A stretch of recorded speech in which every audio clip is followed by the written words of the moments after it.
नमस्कार, सगरमाथा समाचारमा स्वागत छ। म पुष्पा श्रीकार्की। नमस्कार, म ज्योति पौडेल। समाचारको सुरुमा मुख्य समाचार। प्रतिनिधि र प्रदेश सभाको मतगणना जारी। हालसम्मको नतिजा अनुसार नेपाली कांग्रेस पहिलो र एमाले दोस्रो दल बन्ने संकेत।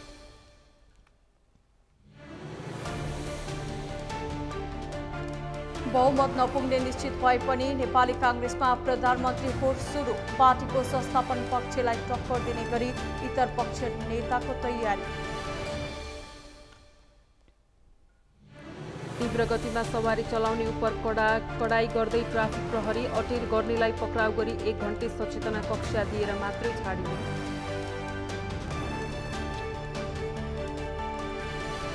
उत्तर पूर्वी चीनको सिजियाङ प्रान्त स्थित एक निजी घरमा भीषण आग लागि। 10 जनाको ज्यान गयो, 9 जना घाइते।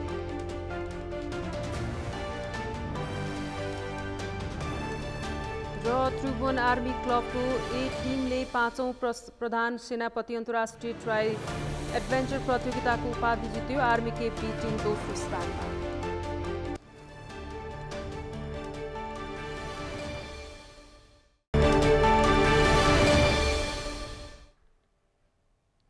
सगरमाथा प्राइम समाचार अब विस्तारमा।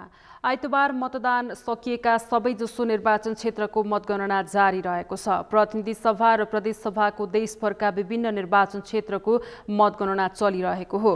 कतिपय क्षेत्रको अन्तिम मत परिणाम समेत सार्वजनिक भइसकेको छ। यो समाचार तयार पार्दासम्मको नतिजा अनुसार प्रतिनिधि सभामा नेपाली कांग्रेसको अग्रता कायम छ भने नेकपा एमाले दोस्रो स्थानमा रहेको छ। हालसम्मको नतिजा अनुसार नेपाली कांग्रेस 44 स्थानमा विजयी भएको छ भने 10 स्थानमा अग्रता लिएको छ। त्यस्तै नेकपा एमाले 34 स्थानमा विजयी भएको छ भने 11 स्थानमा अग्रता लिएको छ। त्यस्तै नेकपा माओवादी केन्द्रले 12 स्थानमा जितेको छ भने 6 स्थानमा अग्रता कायम गरेको छ। अहिले प्रदेश प्रतिनिधि सभा तथा समानुपातिकको पनि सँगसँगै मतगणना जारी रहेको छ। समानुपातिकमा भने हालसम्मको परिणाममा एमाले अग्रता लिएको छ। निर्वाचन आयोगले गणना सुरु भएको 3 दिनमा प्रत्यक्षतर्फको अन्तिम परिणाम सार्वजनिक गर्ने जनाएको भए तापनि 1 साता बित्नै लाग्दा समेत अझै मतगणना सकिएको छैन।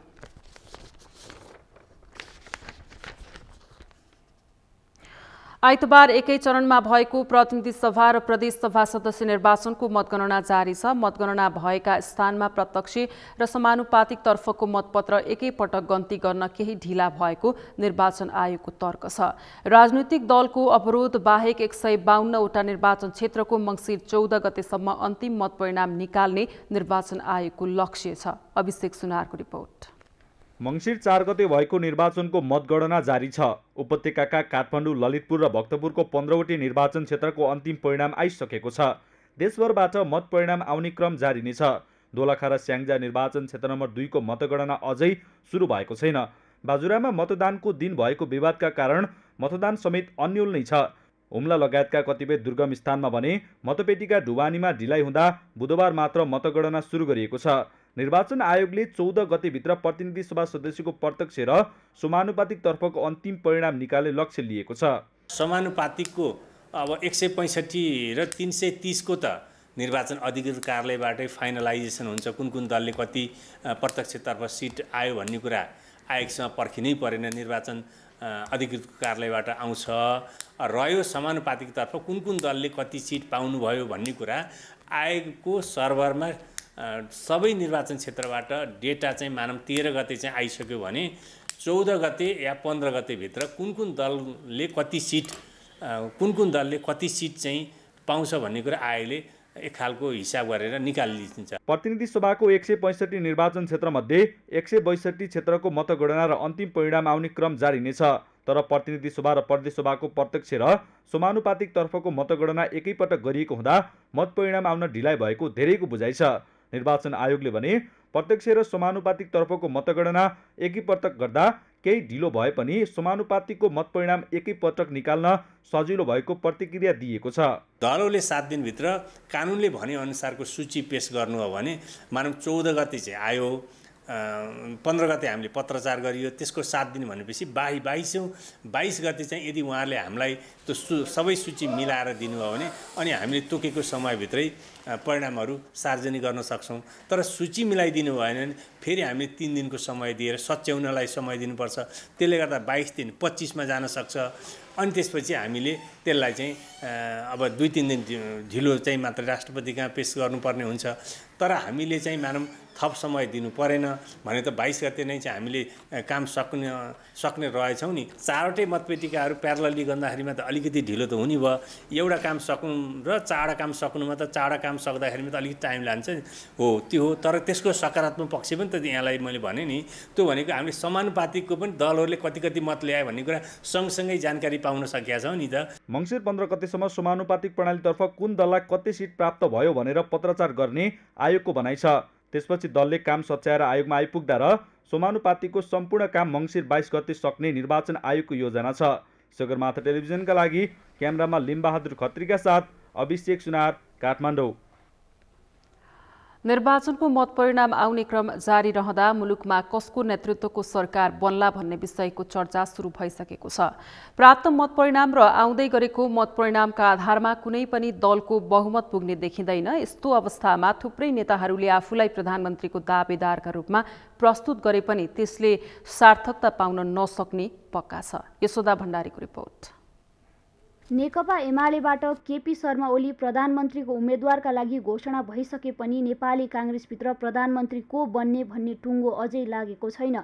काङ्ग्रेसमा प्रधानमन्त्रीको दावी गर्ने नेताहरूको लाइन देखिन्छ। यसपटक काङ्ग्रेसका आधा दर्जन नेताहरूले प्रधानमन्त्री बन्ने आकांक्षा राखेका छन्। नेतृत्वमा आकांक्षा राख्नेहरू सबै निर्वाचित समेत भइसकेका छन्। काङ्ग्रेसभित्र प्रधानमन्त्री बन्ने दाउमा सभापति एवं देशका प्रधानमन्त्री शेरबहादुर देउवादेखि संस्थापन इतर समूहका शेखर कोइरालासम्म छन्। ज्योतिषले नै 7 पटक प्रधानमन्त्री हुने योग रहेको बताएका शेरबहादुर देउवा काङ्ग्रेसमा प्रधानमन्त्रीको बलियो आकांक्षी हुन्। देउवाले संसदीय दलको नेताका लागि पार्टीभित्र र सरकारको नेतृत्वका लागि सत्ता गठबन्धनका दलका नेतासँगको छलफल थालिसकेका छन्। काङ्ग्रेसमा प्रधानमन्त्रीका अर्का आकांक्षी हुन् वरिष्ठ नेता रामचन्द्र पौडेल। प्रधानमन्त्री बन्न 17 पटक निर्वाचन लडेका पौडेल यसपटक पनि प्रधानमन्त्री बन्ने दाउमा छन्। पौडेल यसपटक तनहुँ 1बाट निर्वाचित भएका हुन्। यता काठमाडौँ क्षेत्र नम्बर 4बाट विजयी भएका काङ्ग्रेसका महामन्त्री गगन कुमार थापा पनि प्रधानमन्त्री बन्ने इच्छा व्यक्त गरेका छन्। भर्खर मेरो निर्वाचनको परिणाम आयो।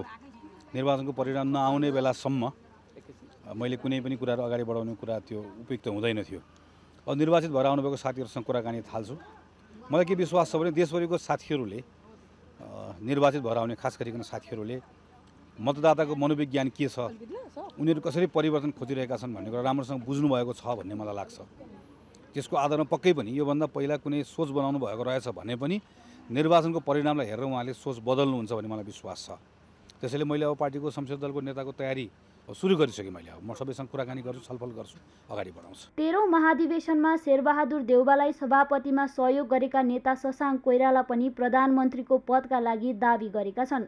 उनले आफ्ना मतदाताहरूलाई यो आफ्नो अन्तिम चुनाव रहेको बताउँदै यो पटकको उम्मेदवारी प्रधानमन्त्रीको लागि भनेका छन्। ममा कन्फिडेन्स त छ, तर मैले तपाईँहरूलाई भनिहालेँ नि, मैले गएर पहिले परामर्श गर्नुपर्छ। आफू साथीहरूसँग त कुरा गर्नु पर्यो नि। शेखर दाई हुनुहुन्छ मेरै दाई, उहाँसँग त परामर्श गर्नु पर्यो। अरू मेम्बर्स अफ पार्लियामेन्ट चाहिँ जितेर आउँदैछन्, जस्तो सङ्खुवाजी सभाका दीपक, उहाँलाई सोध्नु पर्यो किनभने उहाँ पनि महत्त्वपूर्ण व्यक्ति हो, उहाँले जित्दै हुनुहुन्छ। त्यस्तै अरूहरू पनि छन्, दाङका दीपक गिरी, यो नजिकैको मान्छेहरू छन्, उनीहरूसँग परामर्श गरेर मात्र म भन्न सक्छु कि म उठ्ने हो कि होइन भनेर। त्यस्तै काठमाडौँ क्षेत्र नम्बर 1बाट चौथो पटक निर्वाचित भएका नेता प्रकाशमान सिंह पनि आफूलाई भावी प्रधानमन्त्रीको उम्मेद्वारका रूपमा अगाडि सारेका छन्। काङ्ग्रेसको उपसभापति र उपप्रधानमन्त्रीसम्म भइसकेका सिंहले प्रधानमन्त्रीको अफर आए नछाड्ने बताएका छन्। ग्रासरुट लेभलदेखि लिएर अब नम्बर 2 चाहिँ बनिसकेको कारणले गर्दाखेरि अब अवसर पायो भने चाहिँ र चाहिँ त्यो च्यालेन्ज चाहिँ मिट गर्नुको लागि अफर भयो भने मैले चाहिँ त्यसमा चाहिँ पछि हट्ने त कुरा आउँदैन। यता नेपाली काङ्ग्रेसमा संस्थापन इतरको नेतृत्व गर्दै आएका डाक्टर शेखर कोइराला पनि प्रधानमन्त्रीका दावेदार बनेका छन्। मोरङ 6बाट चुनाव जितेका कोइराला यो पटक पार्टीको संसदीय दलको निर्वाचनमा देउवालाई टक्कर दिने मुडमा देखिन्छन्। यसले मुलुकको अबको राजनीति थप सत्ता केन्द्रित बन्ने देखिएको छ। काङ्ग्रेसबाट प्रतिनिधि सभा सदस्यमा निर्वाचित भएका आधा दर्जन नेताले प्रधानमन्त्री बन्ने आकांक्षा व्यक्त गर्दा अब राज्यको बागडोर कसले सम्हाल्ला यो सबैको चासोको विषय बनेको छ। सगरमाथा टेलिभिजनका लागि क्यामेरामा केशव तिमिल सिन्हाका साथमा यशोदा भण्डारी, काठमाडौँ। नेपालमा प्रजातन्त्र पुनर्स्थापना भएसँगै निर्वाचन लड्दै आएका केही नेताहरू अहिले पनि निर्वाचन लडिरहेकै छन्। केही नेताहरू एकाध निर्वाचनमा पराजित भए पनि केही नेताहरू भने निरन्तर चुनाव जित्दै आएका छन्। निरन्तर चुनाव जित्दै आएका कतिपय प्रधानमन्त्री बने भने केही अझै प्रधानमन्त्री हुने रेसमा छन्। अमृत ढकालको रिपोर्ट। नेपालको संविधानमा कति पटकसम्म चुनाव लड्न पाइन्छ भन्ने कुनै व्यवस्था गरिएको छैन। दलगत वा स्वतन्त्र रूपले 25 वर्षभन्दा माथिका सबै नेपाली नागरिकले जति पटक पनि चुनाव लड्न पाउँछन्। त्यसैले पार्टीभित्र बलियो पकड बनाएका नेताहरूले निरन्तर चुनाव लड्ने अवसरको उपभोग गर्दै आएका छन्। पार्टीले टिकट नदिँदाको अवस्थामा बाहेक पार्टीले टिकट दिँदा निरन्तर 7 पटकसम्म चुनाव लडेका नेताहरू नेपालको संसदीय अभ्यासमा देख्न पाइन्छ। यसको मुख्य उदाहरण प्रधानमन्त्री समेत रहेका नेपाली काङ्ग्रेसका सभापति शेरबहादुर देउवा हुन्। प्रधानमन्त्री देउवा 2048 सालदेखि निरन्तर डडेलधुराबाट निर्वाचित हुँदै मुलुकमा 5 पटकसम्म प्रधानमन्त्री हुने भाग्यमानी व्यक्ति हुन्। अब बन्ने नयाँ सरकारको पनि उनी नै सबैभन्दा बलिया प्रधानमन्त्रीका दावेदार हुन्। नेकपा एमालेका अध्यक्ष केपी शर्मा ओली पनि 2048 सालपछिका सबै चुनाव लड्दै आएका छन्। 64 सालको निर्वाचनमा मात्रै पराजित भएका उनी पनि अब बन्ने नयाँ प्रधानमन्त्रीका लागि अर्का बलिया दावेदार हुन्। 64 सालको निर्वाचनमा पराजित भए पनि नेकपा एकीकृत समाजवादीका अध्यक्ष माधव कुमार नेपाल पनि प्रजातन्त्र पुनर्स्थापनासँगै भएका निर्वाचनहरूमा उम्मेद्वार बन्दै आएका छन्। माओवादी केन्द्रका अध्यक्ष पुष्पकमल दाहाल गणतन्त्रपछिका सबै निर्वाचन जित्दै आएका छन्। नेपाली काङ्ग्रेसका वरिष्ठ नेता रामचन्द्र पौडेलले पनि 74 सालको निर्वाचन बाहेक 48 सालपछि भएका सबैजसो निर्वाचन जित्दै आएका छन्। नेपाली काङ्ग्रेसका नेता प्रकाशमान सिंहले पनि 64 सालपछि काठमाडौँ क्षेत्र नम्बर 1 बाट निरन्तर निर्वाचित हुँदै आएका छन्। एमाले सचिव टोप बहादुर रायमाझीले पनि 64 सालपछिका सबै निर्वाचन जित्दै आएका छन्। एमाले परित्याग गर्दै रौतहट क्षेत्र नम्बर 3 बाट स्वतन्त्र रूपले उम्मेदवारी दिएका प्रभु शाहले पनि निरन्तर 4 वटा निर्वाचन जिते। त्यस्तै नेपाली काङ्ग्रेसका नेता शशाङ्क कोइरालाले पनि गणतन्त्रपछिका सबै निर्वाचन जित्दै आएका छन्। नेपाली काङ्ग्रेसका महामन्त्री गगन कुमार थापा पनि 70 सालपछिका सबै निर्वाचन लडेर जिते। एमाले सचिव गोकर्ण विष्ट पनि 56 सालपछिका सबै निर्वाचन लड्दै आएका छन्। काङ्ग्रेस नेता राजन केसीले पनि काठमाडौँ क्षेत्र नम्बर 10 बाट ह्याट्रिक गरेका छन्। नेकपा एमालेका नेता कृष्ण गोपाल श्रेष्ठले पनि 2048 सालपछिका धेरैजसो निर्वाचन जित्दै आएका छन्। त्यस्तै माओवादी केन्द्रका नेता जनार्दन शर्माले पनि 64 सालपछि भएका सबै निर्वाचन जित्दै आएका छन्। बारम्बार जनताबाट निर्वाचित हुँदै सिंहदरबारदेखि बालुवाटारसम्मको सवारी तय गरेका नेताहरूले भने जनभावना अनुसार काम नगरेको जानकारहरूको बुझाइ छ। प्रजातन्त्र पुनर्स्थापनादेखि गणतन्त्र स्थापना भएपछिका सबै निर्वाचन लड्दै र जित्दै आएका कतिपय नेताको यो अन्तिम निर्वाचन हुनेछ। अझै उमेर भएका नेताहरूले फेरि पनि चुनाव लड्नेछन्। पटक पटक चुनाव लड्ने र जित्ने मात्रै नभई स्वार्थ त्यागेर जनभावना अनुरूप काम गर्नु महत्त्वपूर्ण विषय हो। यसलाई मनन गर्न सके मात्रै जनतामाथि न्याय गरेको ठहरिनेछ। सगरमाथा टेलिभिजनका लागि क्यामेरामा केशव तिमिल सिन्हा र यशोदा भण्डारीको सहयोगमा अमृत ढकाल, काठमाडौँ। नेपाली काङ्ग्रेसका नेता एवं काठमाडौँ क्षेत्र नम्बर 1 का प्रतिनिधि सभाका नवनिर्वाचित सांसद प्रकाशमान सिंहले जनताको चाहना अनुरूप काम गर्न आफू केन्द्रित हुने बताउनु भएको छ। विकास निर्माणको काममा राजनीतिकीकरण नगर्ने र जनताको चाहना अनुसार आफूले काम गर्ने नेता सिंहको भनाइ थियो। आज काठमाडौँमा आयोजित एक कार्यक्रमका बीच आफू निर्वाचित भएको प्रमाणपत्र ग्रहण गर्दै उहाँले जनताले विकास निर्माणको काममा राजनीतिकीकरण गरेको मन नपराएको उल्लेख गर्दै आफूले त्यसो नगर्न प्रतिबद्धता समेत व्यक्त गर्नुभयो। उहाँले 3वटै तहको सरकारलाई अधिकार सम्पन्न बनाएर जनताको सेवाको काममा सहजता ल्याउने गरी संघीय कानूनको निर्माणमा जोड दिने योजना पनि सार्वजनिक गर्नुभयो। सुशासन, समृद्धि, विकास, बेरोजगारी समस्या समाधान गरी मुलुकलाई भ्रष्टाचार मुक्त गराउनु पर्ने दायित्व पनि आफूहरूको रहेको नेता सिंहले बताउनुभयो। निर्वाचन हरेक 5 वर्षमा चाहिँ हुने आवधिक निर्वाचन, यसपटक हामीले चाहिँ सहभागी भएर उम्मेदवारको रूपमा यो चाहिँ जुन जनताले दिएको म्यान्डेटलाई चाहिँ मानेर अब 5 वर्षको लागि हामी सबैले यो चाहिँ जुन जनताको चाहना र जनताको आवश्यकता यो चाहिँ जुन जल्दा बल्दा जुन राष्ट्रिय मुद्दाहरू हुन्, प्रादेशिक मुद्दाहरू हुन्, स्थानीय मुद्दाहरू किन नहुन्, ती सबैलाई चाहिँ अब हामीहरूले हाम्रो चाहिँ जिम्मेदारी हो कि अब खास गरेर हामी त अब प्रतिनिधि सभाको लागि र चाहिँ बागमती प्रदेशका माननीय ज्यूहरू बागमती प्रदेशको लागि हो। हामी चाहिँ के हो, नेता सिंहले जनताको चाहना अनुसार आफूले आफ्नो निर्वाचन क्षेत्रको पूर्वाधार विकास, खानेपानीको व्यवस्थापन, बेरोजगारी समस्या समाधान, शिक्षा र स्वास्थ्यमा सुधारको कामलाई पनि प्राथमिकताका साथ अघि बढाउने दोहोर्याउनुभयो।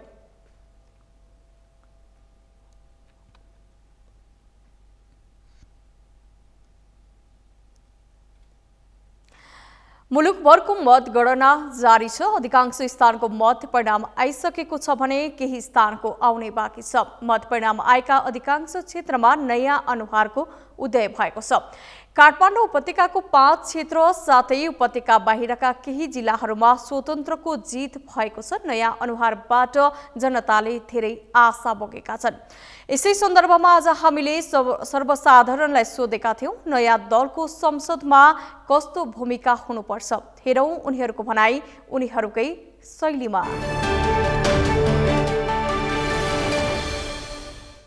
नयाँ जनप्रतिनिधि आएपछि सुशासन र सिस्टममा चलोस् भन्ने चाहना हो।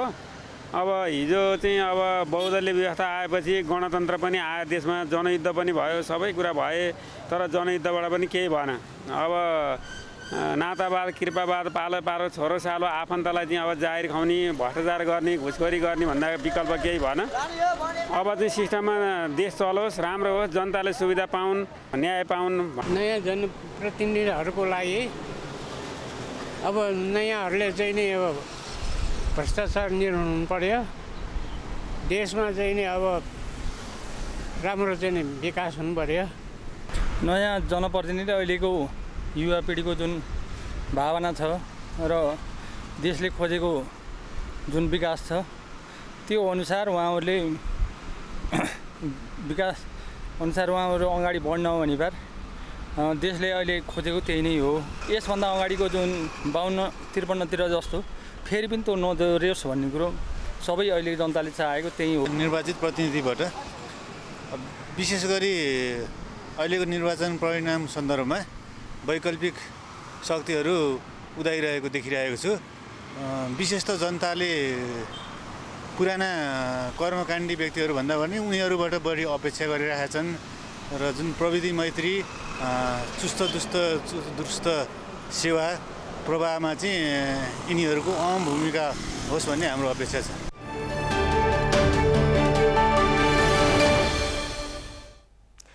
कास्की जिल्लामा नेकपा एमाले प्रतिनिधि सभाका सबै सिटमा विजय हासिल गरेको छ। कास्कीका 3वटा निर्वाचन क्षेत्र मध्ये कास्की 1 मा मनबहादुर गुरुङ, कास्की 2 मा विद्या भट्टराई र कास्की 3 मा दामोदर पौडेल बैरागी विजयी भएका हुन्। यता सरकारको नेतृत्व गरिरहेको नेपाली कांग्रेस पनि प्रदेशका 2 सिटमा मात्रै खुम्चिन पुगेको छ। कास्कीबाट तुलसीराम सुवेदीको रिपोर्ट। कास्कीका 3वटै क्षेत्र 1, 2, 3 मा नेकपा एमाले तर्फबाट चाहिँ क्रमशः मनबहादुर गुरुङ, विद्या भट्टराई र दामोदर बैरागीले आफ्नो विजेता हासिल गरिसक्नु भएको अवस्था चाहिँ छ भने प्रदेश सदस्यहरूतर्फ चाहिँ गठबन्धनबाट नेकपा नेपाली कांग्रेसबाट चाहिँ प्रदेश सदस्य 2 मा इन्द्रकुमार थापा र 3-2 मा चाहिँ प्रकाश बरालले कास्कीलाई चाहिँ नेपाली कांग्रेसको तर्फबाट लिएर जानुभएको अवस्था चाहिँ छ। बाँकी नेकपा एमाले प्रतिनिधि सभामा पनि नेकपा एमाले र अन्य प्रदेश सभा सदस्यहरूमा पनि नेकपा एमाले आफ्नो सिट कब्जा गर्न सकिरहेको छ। कास्की प्रतिनिधि सभा सदस्य अन्तर्गतको निर्वाचनमा एमालेको क्लिन स्वीप भएको छ। शुक्रबार कास्की 1 बाट एमालेका मनबहादुर गुरुङ विजयी भएसँगै जिल्लामा नेकपा एमाले प्रतिनिधि सभाका सबै सिटमा विजय हासिल गरेको हो। कास्कीका 3वटा निर्वाचन क्षेत्र मध्ये कास्की 2 बाट विद्या भट्टराई तथा कास्की 3 दामोदर पौडेल बैरागी विजयी भएका छन्। 5 दलीय गठबन्धन तथा स्वतन्त्र संघको कड़ा प्रतिस्पर्धाका बीचमा एमाले जित निकाल्न सफल भएको हो। निर्वाचनका परिणाम घोषणापछि एक कार्यक्रमलाई सम्बोधन गर्दै कास्की 1 का मनबहादुर गुरुङले कास्कीलाई नमुना क्षेत्र बनाउने प्रतिबद्धता व्यक्त गरे। मेरो जित तपाईहरुको जित, मेरो चाहिँ उम्मेदवारी तपाईहरुको उम्मेदवारी र तपाई हामी सबै मिलेर यो कास्कीलाई साँच्चीकै रूपमा नेपालको नमुना शहर बनाउने कुरामा यो काशी क्षेत्र नम्बर 1 लाई साँच्चीकै रूपमा नेपालको नमुना क्षेत्र बनाउने कुरामा म नेता कमिटीहरूसँग र सबै पार्टीका नेताहरूसँग सामाजिक अभियन्ताहरूसँग र अनुभवी यहाँको अनुभवी दाजुभाइ दिदीबहिनीहरू र काशी क्षेत्र नम्बर 1 को जनता र काशीले जनतासँग बसेर सहभागी भएर यहाँको योजना तर्जुमा गर्नेदेखि लिएर योजना कार्यान्वयन गर्नेदेखि पहिचान गर्नेदेखि लिएर योजनालाई कार्यान्वयन गर्ने र देश नेपाली जनतालाई समृद्ध र सुखी बनाउने कुरामा म लाग्नेछु। त्यसैगरी कास्की क्षेत्र नम्बर 2 प्रतिनिधि सभा सदस्य नेकपा एमालेकी विद्या भट्टराईले जनमतको कदर गर्ने बताएकी छिन्। उनले निर्वाचनका क्रममा गरेका बाचाहरूलाई पूरा गर्ने प्रतिबद्धता व्यक्त गरिन्। त्यस्तै गण्डकी प्रदेशसभा सदस्यमा निर्वाचित खगराज अधिकारीले आफू नेता नभई जनताको सेवक भएको बताएका छन्। अभिनन्दित भएको तपाईहरु हो, हामी तपाईहरुको सेवक हो। तपाईहरुलाई म शिर निभाएर अभिनन्दन गर्न चाहन्छु। हामीले तपाईलाई अभिनन्दन गर्ने दिन आयो, हामी निरन्तर तपाईको सेवामा अभिनन्दन गर्छौँ। त्यसकारण हामी तपाईका नेता होइनौँ। अब नेताबाट हामी कार्यकर्तामा गयौँ। नेता त हाम्रा टीकाराम पगेनीहरू हुन्, हाम्रा सचिवालयका अरू सदस्यहरू हुन्, पार्टी हाँक्नेहरू हुन्। त्यसकारण ती नेताहरूको निर्देशनमा हामी पार्टीको हरेक आदेशहरू पालन गर्नेछौँ र हामी तपाईहरुका सेवक हौँ। प्रदेश सभा सदस्यमा विजयी बनेका वेदबहादुर गुरुङ श्यामले जनताको उत्साहलाई कहिले मर्न नदिने बताए। वास्तवमा भन्दाखेरि एउटा देशलाई अगाडि लाने हो कि यो देशलाई यही स्थितिमा अगाडि ल्याउने हो भन्ने बीचको एउटा चुनाव थियो। यो चुनावमा सत्यको विजय भएको छ। यो चुनावमा नेकपा एमाले फेरि पनि जनताको प्रिय पार्टी हो भन्ने कुरा यहाँहरूले अनुमोदन गर्नुभएको छ। त्यस कारणले म यहाँहरूलाई सबैलाई सलाम गर्न चाहन्छु। यो यहाँहरूको अमूल्य मत, यो अभिमत, यो उत्साहलाई कहिले पनि तल पर्न दिने छैन। यहाँहरूको यो उत्साह, यहाँहरूको आशीर्वाद, यहाँहरूको शुभकामनालाई लिएर अब हामी संसदीय राजनीतिमा हामी त्यो संसदीय टेबलबाट हाम्रो भूमिका सशक्त रहनेछ। यो विजयबाट, यो जुलुसबाट, यो उपस्थितिबाट हामीलाई सधैँ ऊर्जा मिलिराख्नेछ। यहाँहरूको जुन साथ सहयोग हामीलाई सधैँ मिलिराख्नेछ। कास्की क्षेत्र नम्बर 2 प्रदेश सभा कमा निर्वाचित बनेका एमालेका उम्मेद्वार भीमबहादुर कार्कीले जनआस्थालाई निराश हुन नदिने बताएका छन्। त्यसैगरी कास्की 2-2 बाट गण्डकी प्रदेशसभा सदस्यमा नेपाली कांग्रेसका बिन्दु कुमार थापा विजय भएका छन्। उनले एमालेकी मीना गुरुङलाई 1310 मतान्तरले पराजित गरेका हुन्। गण्डकी प्रदेशसभामा कास्की 3-1 मा एमालेका गणेशमान गुरुङ विजय भएका छन्। कास्की 3-2 प्रदेशसभा सदस्यका लागि नेपाली कांग्रेसका प्रकाश बराल 12,367 मत ल्याएर विजय बनेका हुन्। सगरमाथा टेलिभिजनका लागि कास्कीबाट तुलसीराम सुवेदीको रिपोर्ट।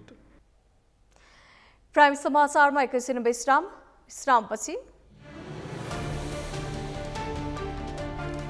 तीव्र गतिमा सवारी चलाउने उपर कडाई गर्दै ट्राफिक प्रहरी अटेरी गर्नेलाई पक्राउ गरी 1 घण्टे सचेतना कक्षा दिएर मात्रै छाडिने। उत्तर पूर्वी चीनको सिन्जियाङ प्रान्त स्थित एक निजी घरमा भीषण आग लागि 10 जनाको ज्यान गयो, 9 जना घाइते।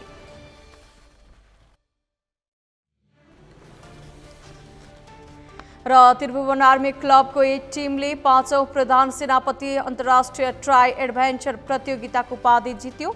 आर्मीकै बी टिम दोस्रो स्थानमा।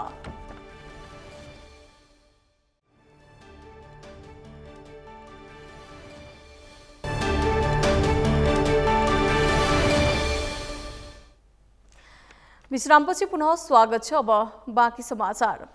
नेपाली कांग्रेसका नेता तथा नवनिर्वाचित प्रतिनिधि सभा सदस्य रमेश लेखकले विकास निर्माणका काममा सबैले हातेमालो गर्दै अघि बढ्नुपर्ने बताउनु भएको छ। चुनावी प्रतिस्पर्धा र निर्वाचनको प्रक्रिया सकिएकोले अब हार वा जितको कुरा छाडेर सबै मिलेर कञ्चनपुरको विकासमा खटिनुपर्ने बताउनु भएको हो। लेखकले प्रतिस्पर्धाको चरण समाप्त भएकोले अब विकासको चरण प्रारम्भ सुरु भएको बताउनुभयो।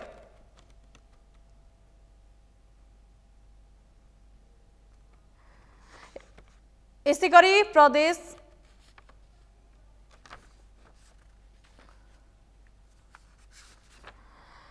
प्रत्यक्षतर्फको सकेर समानुपातिक मतगणना गर्ने क्रममा धादिङ प्रतिनिधि सभा क्षेत्र नम्बर 2 मा प्रत्यक्षतर्फको मत पेटिका पेटिएको छ।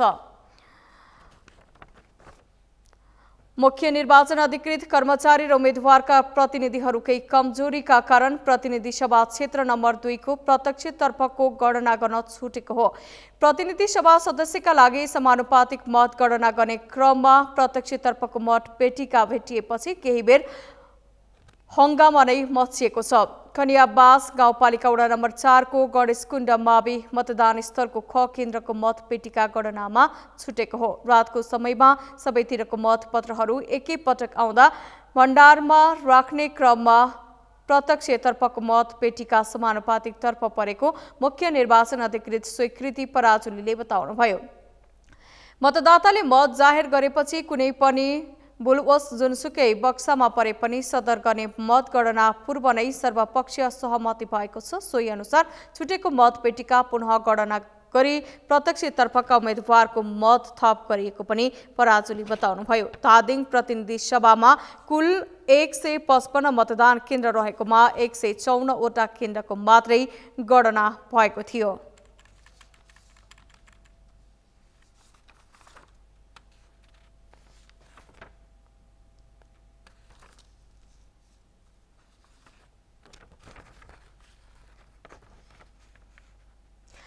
बिहिबार रातिदेखि स्थगित भएको रूपन्देही 2 को मतगणना अझै सुरु हुन सकेको छैन। मतगणनाका क्रममा मुचुल्कामा उल्लेख भएभन्दा बढी मत भेटिएपछि मतगणना स्थगित भएको हो। निर्वाचन अधिकृत उद्धववीर नेपाली कसैलाई जिताउन सेटिङमा लागेको आरोप लगाउँदै राष्ट्रिय स्वतन्त्र पार्टी लगायतका दलका कार्यकर्ताहरूले नाराबाजी गरेका हुन्। मतगणना स्थगित भएको हो र मुचुल्कामा उल्लेख भए भन्दा 34 मत बढी भेटिएपछि विवाद हुँदा शुक्रबार बिहान 3 बजेदेखि मतगणना स्थगित भएको थियो। सो क्षेत्रमा एमालेका विष्णुप्रसाद पौडेल र राष्ट्रिय स्वतन्त्र पार्टीका गणेश पौडेल बीच 1055 मतान्तर रहेको छ।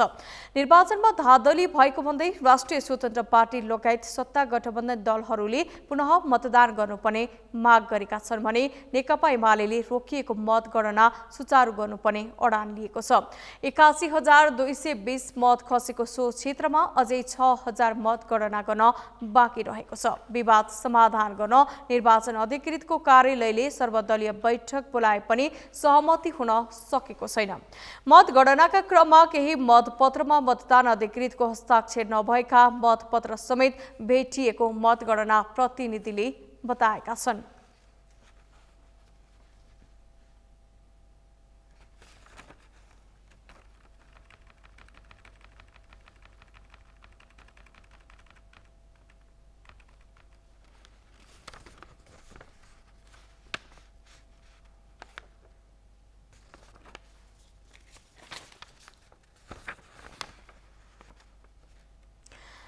कैलालीको क्षेत्र नम्बर 5 मा गठबन्धनले क्लिन स्वीप गरेको छ। सुदूरपश्चिमको अस्थायी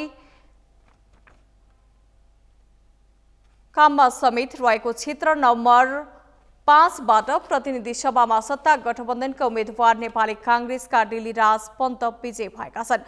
पन्तसँगै प्रदेश क मा गठबन्धनबाट माओवादीका रमेश धामी र ख मा कांग्रेसकै प्रकाश देउबा विजय भएका छन्। कैलालीबाट दिनेश विष्टको रिपोर्ट। कैलाली क्षेत्र नम्बर 5 मा नेकपा एमालेका नारदमुनि राणालाई पराजित गर्दै डिल्लीराज पन्त प्रतिनिधि सभा सदस्यमा निर्वाचित भएका छन्। पन्तले 21,392 मत प्राप्त गर्दै जित निकाल्दा उनका प्रतिद्वन्दी एमालेका राणाले 20,318 मत पाएका हुन्। यसअघि यो क्षेत्रबाट कांग्रेस केन्द्रीय सदस्य तथा प्रधानमन्त्री पत्नी आरजु राणा देउवा उम्मेद्वार बन्ने चर्चा थियो।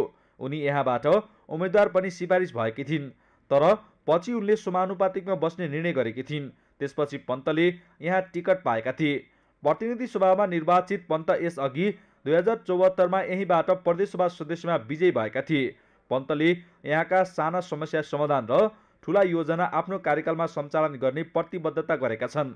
जनताका साना समस्याहरू साना हुन्, तर उनका आवश्यकता धेरै ठुला हुन्छन्।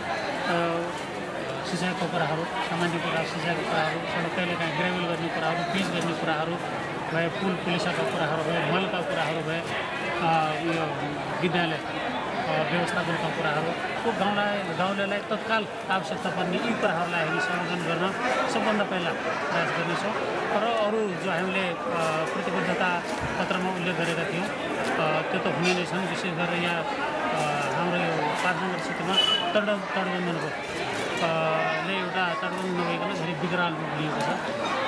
सडक काटिएको, पिटिएको जमिन काटिएको, घर पनि जाने सम्भावना, नदी नाला धेरै भएको ठाउँ भएको हुनाले तटबन्धलाई पनि यो एउटा हामीले प्राथमिकता राखेको छ। कैलाली निर्वाचन क्षेत्र नम्बर 5 को प्रदेश सभा 1 मा नेकपा माओवादी केन्द्रका रमेश धामी विजयी भएका छन्।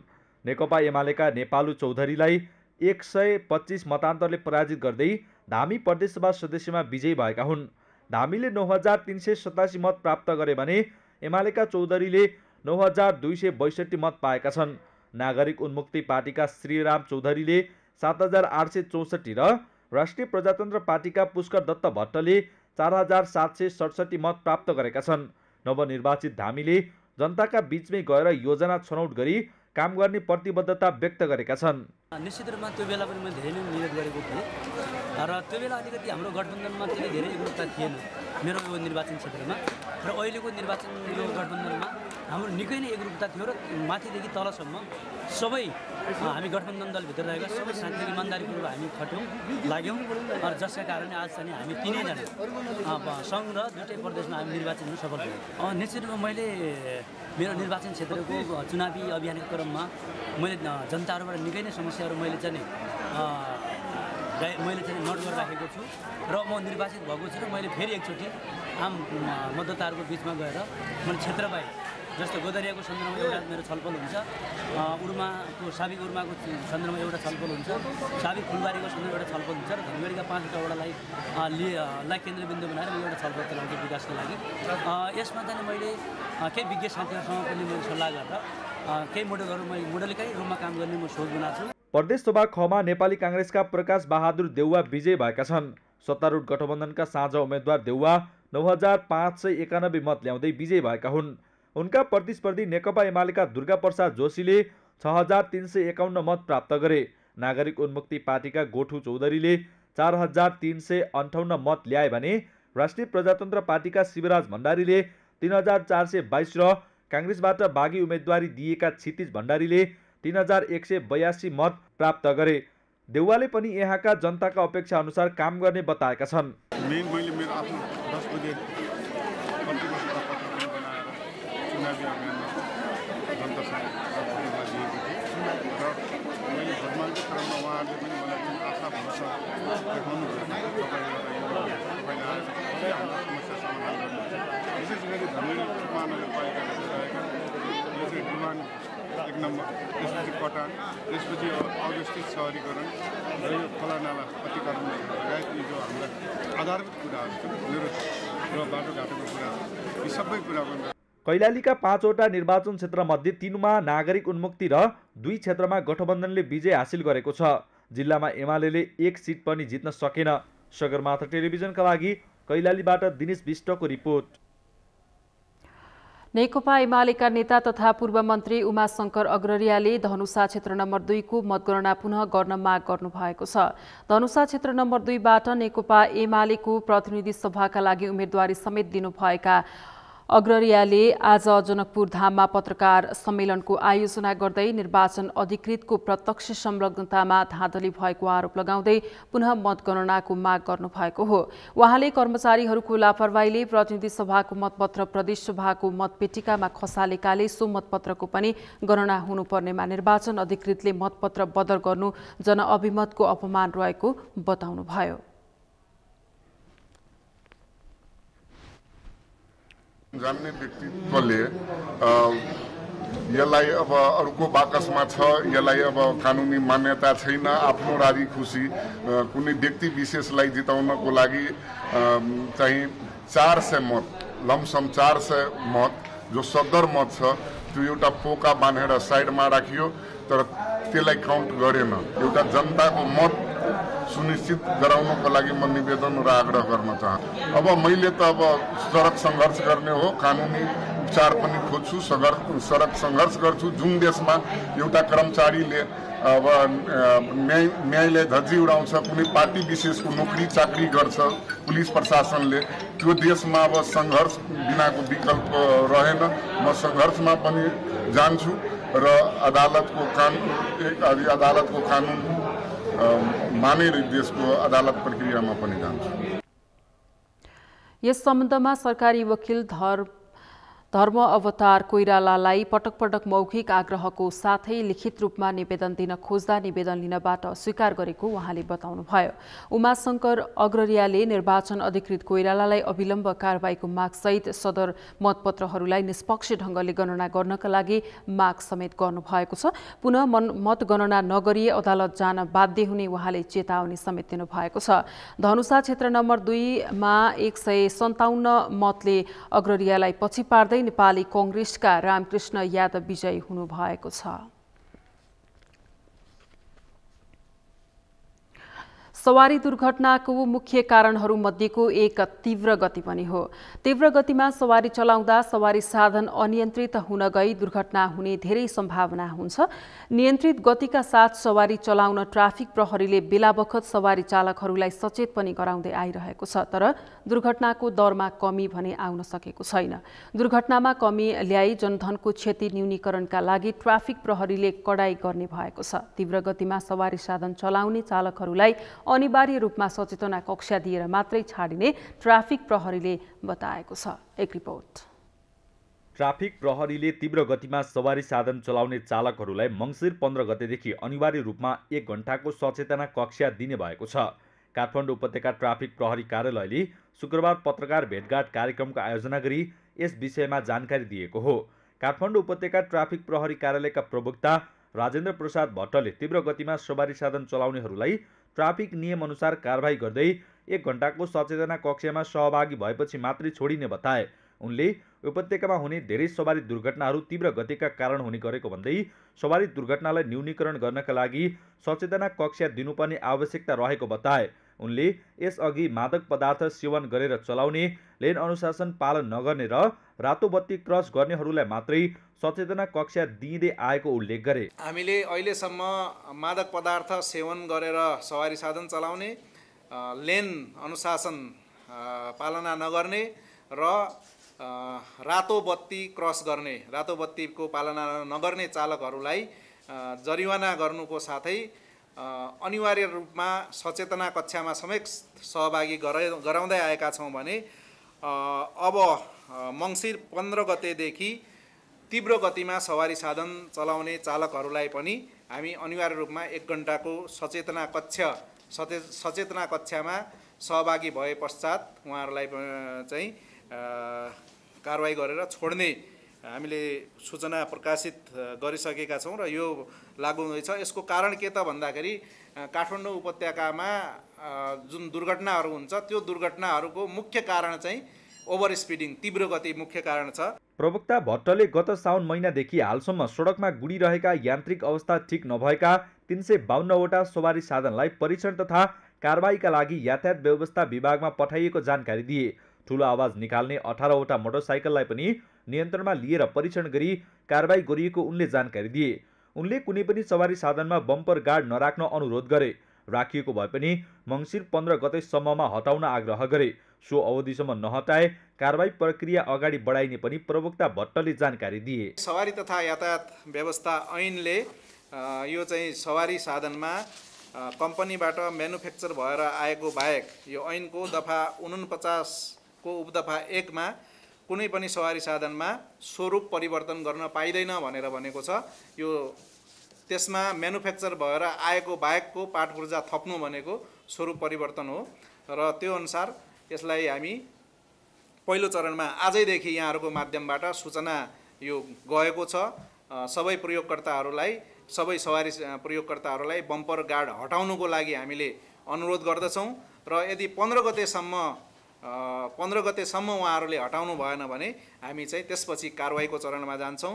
उनले स्कुल बस निर्देशिका 2074 को उल्लङ्घन गर्ने स्कुल बसका 170 जना चालकहरूलाई कारवाही गरिएको जानकारी दिए, जसमध्ये मादक पदार्थ सेवन गरेर सवारी चलाउने 37 जना चालक परेको उनको भनाइ छ। 12वटा स्कुल बसहरू भने मापदण्ड अनुरूपको स्वरूपमा नचलेकाले नियन्त्रणमा लिई मापदण्ड अनुरूपको स्वरूप बनाउन लगाइएको उनले बताए। त्यस्तै दर्ता नगरिकनै चलाइएका विद्युतीय मोटरसाइकलहरू पनि ट्राफिक प्रहरीको कारबाहीमा परेका छन्। सगरमाथा प्राइम समाचारमा पुनः पालो भएको छ विश्रामको। विश्रामपछि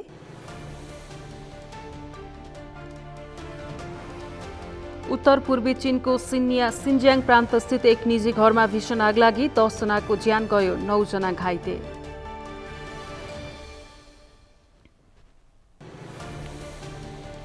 र त्रिभुवन आर्मी क्लबको ए टिमले 5औं प्रधान सेनापति अन्तर्राष्ट्रिय ट्राई एडभेन्चर प्रतियोगिताको उपाधि जित्यो। आर्मीकै बी टिम दोस्रो स्थानमा।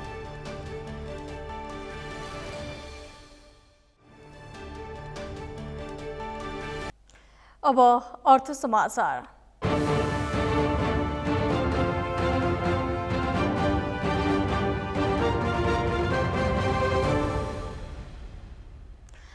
उद्योग सचिव तोइम राईले रुग्ण उद्योग चलाउने वा नचलाउने विषयमा निजी क्षेत्र र सरकार बसेर छलफल गर्न आवश्यक रहेको बताउनु भएको छ। आज उद्योग दिवसका अवसरमा आयोजित कार्यक्रममा सचिव राईले रुग्ण उद्योग चलाउने वा नचलाउने भन्ने बारेमा निजी क्षेत्र र सरकार बसेर छलफल गर्न आवश्यक भएको बताउनु भएको हो। उहाँले रुग्ण उद्योगमा प्रयोग भएका मेसिनको पाठ पूर्जा बिग्रिएमा विश्वमै नपाउने अवस्था रहेकाले निजी क्षेत्र र सरकार बसेर गम्भीर रूपमा छलफल गर्न आवश्यक बताउनुभयो। उहाँले सरकारले विराटनगरको जुट मिल, हेटौडाको कपडा उद्योग र जनकपुरको चुरोट कारखाना सञ्चालनमा ल्याउने भने पनि समस्या रहेको बताउनुभयो। उहाँले पछिल्लो समय निजी क्षेत्रले 4 वस्तुको आयात प्रतिबन्ध भएको विषयलाई ठूलो मुद्दा बनाएको बताउनुभयो। उहाँले सरकारले ती वस्तुको आयात खुल्ला गरेको भए थप 50 अर्बको सामान आयात हुने देखिएको बताउनुभयो। सचिव रायले 4वटा वस्तुको आयात प्रतिबन्धले मात्रै उद्योग व्यापारमा माग कमी नभएको बताउनुभयो। 5 महिनासम्म, त्यस पछाडि अहिले 4वटा वस्तु हो। त्यो सबै वस्तु खोलेको भए यो 6 महिनामा जम्मा 600 अरबको इम्पोर्ट भएको छ, अरू 50 अरब हुन्थ्यो। यो मैले त्यसै भनेको छैन, डाटा हेर्नुभयो हुन्छ यहाँले विगतको। त्यो पनि जम्मा 2टा भन्सारबाट म्याक्सिमम हुन्थ्यो र पनि हामी सबै त्यही भनेका छौँ। अनि मैले आउने बित्तिकै हाम्रो भन्सार विभागको महानिर्देशकलाई भने तपाईँको 4 वर्षको एक्सपोर्ट र इम्पोर्टको सबभन्दा बढी केमा वस्तु भए त्यो मलाई डाटा पठाउनु न भन्ने भने। धेरै कन्ज्युमेबल आइटम छ, त्यो आइटम घटेको छैन, घट्दैन। किन घट्दैन भने हाम्रो जनसङ्ख्या नि घटेको छैन, विभिन्न किसिमको आर्थिक एक्टिभिटी बढेका छन्। यही बिचमा 2टा चुनाव भए, चुनावमा केही न केही खर्च भएकै छ, अनि किन चाहिँ समस्या भयो त? त्यस्तै वाणिज्य सचिव डाक्टर तोयनारायण गेवालीले सरकारले सोचे जस्तो विदेशी लगानी आउन नसकेको बताउनुभयो। उहाँले नेपाल जस्तै देश, भियतनाम, कम्बोडिया जस्ता देशहरूमा जीडीपीको 15% पुगेको बताउनुभयो। उहाँले नेपालमा भने जीडीपी 1% रहेको बताउनुभयो। 0.5 हैन जीडीपीसँग हामी हेर्दा देख्छौँ। हाम्रै जस्तै देशहरूको, भियतनाम, कम्बोडिया जस्ता देशहरूको अबाउट 10+ अथवा 15सम्म पुगेको देखिन्छ जीडीपी एफडीआई रेसियो। हामी कहाँनिर कसको कारणले गर्दा, सरकारको कारणले गर्दा, प्राइभेट सेक्टरको कारणले गर्दा, प्रोसेसको कारणले गर्दा, कानुनले अथवा जग्गाले अथवा के हो त हाम्रो प्रोडक्टिभिटी, अघि लेबरको प्रोडक्टिभिटीको कुराहरू आयो, प्रोटेक्सन धेरै भयो लेबरको भन्ने विषयहरू पनि आयो। के कारणले हामी एफडीआईमा जीडीपीसँग तुलना गरेर हेर्दा एक पनि पुग्न सकेका छैनौँ? यस्ता विषयहरूमा पनि हामीले मन्त्रालयले थप काम गर्नुपर्ने अवस्था छ र हामी त्यही सेरोफेरोमा काम गरिरहेका छौँ। उहाँले उद्योगहरूले अन्तर्राष्ट्रिय क्षेत्रमा गुणस्तर तथा लागतको हिसाबले प्रतिस्पर्धा गर्न सक्नुपर्ने अवस्था रहेको बताउनुभयो। उहाँले अहिले आएका नयाँ स्टार्टअप उद्यमको क्षेत्रमा पनि जान आवश्यक रहेकाले मन्त्रालयले काम गर्ने बताउनुभयो।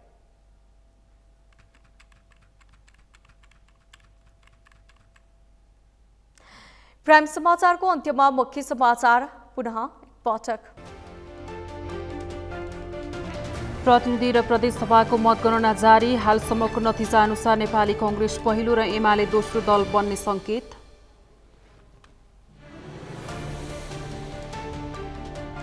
बहुमत नपुग्ने निश्चित भए पनि नेपाली कांग्रेसमा प्रधानमन्त्री होड सुरु पार्टीको संस्थापन पक्षलाई टक्कर दिने गरी दलपक्षीय नेताको तयारी। तीव्र गतिमा सवारी चलाउने उपर कडाई गर्दै ट्राफिक प्रहरी अटेरी गर्नेलाई पक्राउ गरी 1 घण्टे सचेतना कक्षा दिएर मात्रै छाडिने।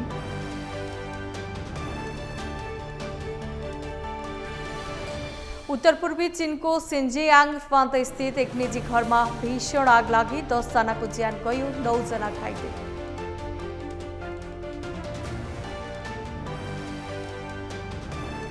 र त्रिभुवन आर्मी क्लबको ए टिमले 5औं प्रधान सेनापति अन्तर्राष्ट्रिय ट्राई एडभेन्चर प्रतियोगिताको उपाधि जित्यो। आर्मीकै बी टिम दोस्रो स्थानमा। हौस् त सगरमाथा प्राइम समाचार अहिलेलाई सकियो। तपाईँ समाचार बुलेटिनका साथै सगरमाथा टेलिभिजनका सम्पूर्ण कार्यक्रम www.sagarmatha.tv मा पनि पढ्न र हेर्न सक्नुहुनेछ। साथै युट्युबमा youtube.com/sagarmatha.tv नेपालमा हेर्न सक्नुहुनेछ। तपाईँ हामीलाई फेसबुकमा पनि facebook.com/yastv नेपालमा फलो गर्न सक्नुहुनेछ। समाचारको शिखर नेपालको गौरव नेपालको पहिलो न्युज च्यानल सगरमाथा टेलिभिजन हेर्दै गर्नुहोला। नमस्कार।